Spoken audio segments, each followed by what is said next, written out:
Hello dear students, important question करते हैं। Given below are two statements. Biot-Savart's law gives us the expression for magnetic field strength of an infinitesimal current element ideal of a current carrying conductor only. तो ये हमको portion कह रहा है कि बायोसवर्ट law जो होता है वो हमको एक इन्फाइनाइट वायर के स्मॉल पोर्शन की वजह से ही मैग्नेटिक फील्ड बताता है। बिल्कुल ठीक कह रहा है, यही बायोसवर्ट लॉ होता है। अगर मेरे पास एक वायर का ये स्मॉल पोर्शन है, ये वायर है बहुत बड़ी और इसका स्मॉल पोर्शन मैंने ये ले लिया, ये इसका स्मॉल पोर्शन है, इसको मैंने डीएल मान लिया। ये करंट कैरिंग पोर्शन है, इसकी वजह से थीटा एंगल पे आर डिस्टेंस दूर पी पॉइंट पे जो मैग्नेटिक फील्ड होगी, दैट मैग्नेटिक फील्ड का magnitude is given by mu naught upon 4 pi I dl sine theta by r square. इतनी बात क्लियर है। अच्छा, नेक्स्ट इसका मतलब ये हमारा जो स्टेटमेंट है फर्स्ट वाला बिल्कुल ठीक है। नेक्स्ट हम स्टेटमेंट देखते हैं। Biot Savart law is analogous to Coulomb's inverse square law of charge Q. ये बिल्कुल ठीक स्टेटमेंट है, क्योंकि यहाँ से मैंने ये सर्च करा एनसीईआरटी। अगर आप खोलेंगे तो 4.5 आपका टॉपिक है मूविंग चार्जेस एंड मैग्नेटिज्म में। वहाँ पे ये साफ साफ लिखा हुआ है, both are long range since both depend on inverse square inversely on the square of the distance from the source of the point of interest. तो ये एनसीईआरटी में भी लिखा है और हमको दिख भी रहा है कि मैग्नेटिक फील्ड का जो मैग्नीट्यूड है वो आर स्क्वायर के इनवर्सली प्रोपोर्शनल है। और कूलम्ब्स लॉ क्या है अपना ये अपना कूलम्ब्स लॉ है कि F equals to KQ1 Q2 by r square. यहाँ पे भी हमारा जो फोर्स है वो आर स्क्वायर के इनवर्सली प्रोपोर्शनल है। तो यहाँ तक ये स्टेटमेंट ठीक है। आगे देखो क्या कह रहा है ये स्टेटमेंट।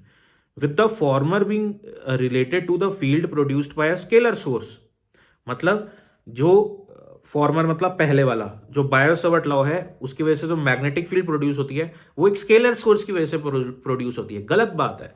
अगर मैं इस मैग्नेटिक फील्ड को जो बायो-सावर्ट लॉ देता है इसको वेक्टर फॉर्म में लिखूं तो वेक्टर फॉर्म में इसको ऐसे लिखा जाता है, this is the vector form. तो वेक्टर फॉर्म में क्या लिखेंगे इसको, mu naught upon 4 pi I dl cross r. So dl is not a scalar.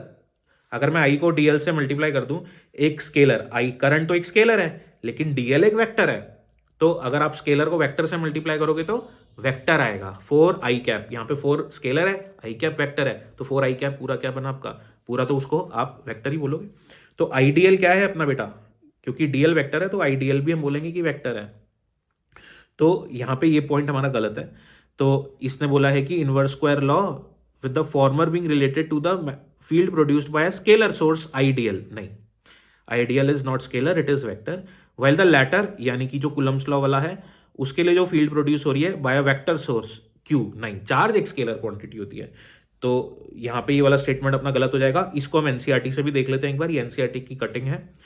The electrostatic field is produced by a scalar source. बिल्कुल ठीक बात। इलेक्ट्रोस्टैटिक फोर्स जो है, फील्ड जो है वो किससे प्रोड्यूस होती है, स्केलर सोर्स से। और स्केलर सोर्स क्या है, चार्ज है, नेमली द इलेक्ट्रिक चार्ज। तो स्केलर सोर्स हुआ वो। और मैग्नेटिक फील्ड जो प्रोड्यूस हो रही है, मैग्नेटिक फील्ड जो प्रोड्यूस हो रही है that is by a vector source, that is ideal. ठीक है। तो इसलिए आइडियल जो है, क्योंकि डीएल हमारा वेक्टर है तो आइडियल भी वेक्टर होगा। So this is the correct explanation for this question. और राइट आंसर क्या हो जाएगा कि ये वाला हमारा ऑप्शन गलत है, ये वाला स्टेटमेंट सही है। तो ये फोर्थ ऑप्शन हमारा सही हो जाएगा कि first is correct and second is incorrect. समझ में आया ना? तो लाइक, शेयर और सब्सक्राइब जरूर करो। Thank you for watching.